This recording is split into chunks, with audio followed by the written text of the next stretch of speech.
September 28, Ted Williams hits home run in last major league at bat. And September 28, 1960, at Boston's Fenway Park, Red Sox star Ted Williams hits a home run in the last at-bat of his 21-year career.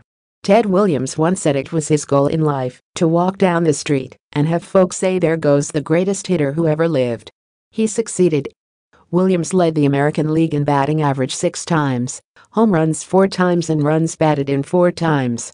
He was one of only 2 men ever to win baseball's Triple Crown twice, leading the league in home runs, runs batted in and batting average in 1942, and again in 1947. Perhaps most impressively, however, he hit .406 in 1941. He was the last man ever to hit .400.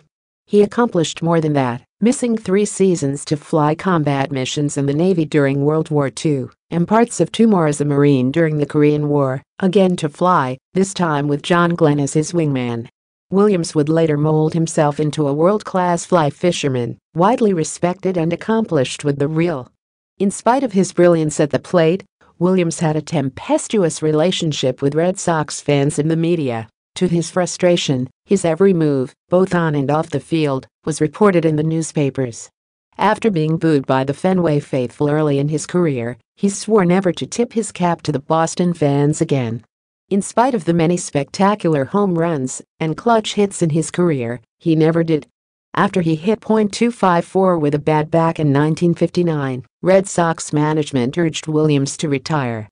Too proud to hang it up after a less than stellar season, he returned in 1960 at 42 years old and hit .316 for the year with 29 home runs. In the 8th inning of his final game at Fenway, played in front of a nearly empty house, Williams pulled a 1-1 pitch from Baltimore Oriole Jack Fisher into the Boston bullpen. After rounding the bases, he once again stubbornly refused to take off his hat to acknowledge his cheering fans.